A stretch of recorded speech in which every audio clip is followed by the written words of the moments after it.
Hello, જય શ્રી કૃષ્ણ. મારી ચેનલમાં તમારું સ્વાગત છે.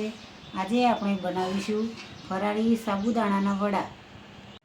સાબુદાણા 1 વાટકી પલાળીને તૈયાર રાખ્યા છે. બટાકા પણ બાફી દીધા છે. તેના વડા બનાવીશું. સાબુદાણા લઈશું. પહેલાં પાણી,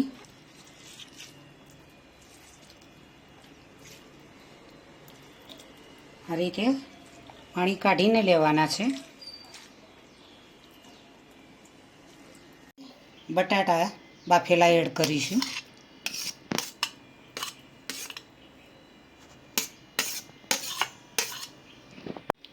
ધાણા મરચાં અને મીઠો લીમડો એડ કરીશું. કારા મરીનો ભૂકો એડ કરીશું. મીઠું એડ કરીશું. લીંબુનો રસ એડ કરીશું. જીરું એડ કર્યું. ધાણાનો ભૂકો એડ કરીશું. દઈશું.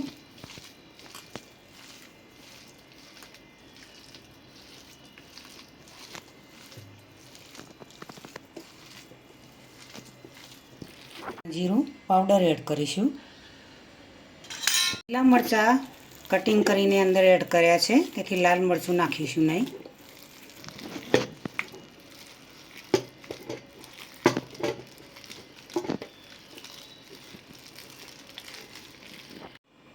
રાજગરાનો લોટ એડ કરીશું.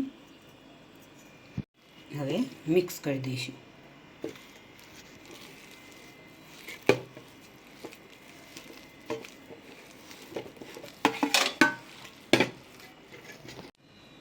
હાથમાં તેલ લગાવીશું, જેથી કરીને હાથમાં ચોંટી ના જાય. આ રીતે ટીકડી બનાવવાની છે. આ રીતે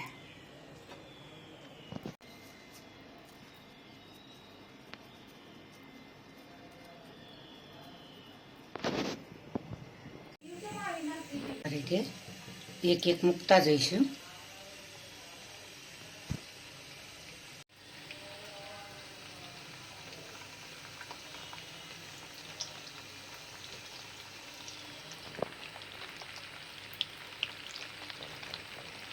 તેને ઢોકી દઈશું.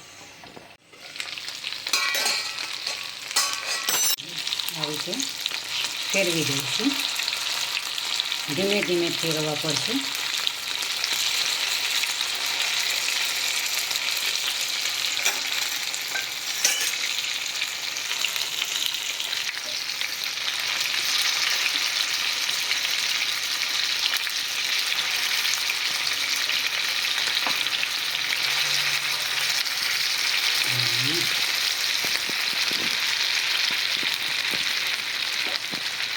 ઢોકી દઈશું. હવે જોઈશું થઈ ગયા છે. ફેરવતા જઈશું.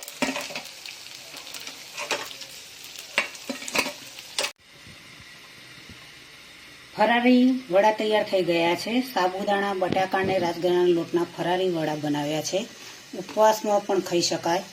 શ્રાવણ મહિનો ચાલે છે, ત્યારે બધા ઉપવાસ કરતા હોય છે. આ રીતે વડા બનાવીને લોકો ખાતા હોય છે. મિક્સ લોટના પણ વડા બનતા હોય છે. ફરારી વડા દરેકને ખૂબ જ ઉપવાસમાં ખાવાની મજા આવતી હોય છે. તો આજની રેસીપી મિત્રો તમને જરૂરથી મારી ગમી હશે. જરૂરથી કોમેન્ટ કરીને તમે મને જાણ કરજો. ખૂબ જ મજા આવશે આવી રેસીપી બનાવીને ખાવાથી. બાળકોને આવા વડા જોઈને તો ખૂબ જ ખાવાનો આનંદ આવતો હોય છે. તો મારી ચેનલને સબસ્ક્રાઈબ કરજો. મારા વિડીયોને લાઈક કરજો, શેર કરજો, બને તો કોમેન્ટ કરજો. ચાલો મળીશું ફરી ફરારી વાનગી સાથે. બાય.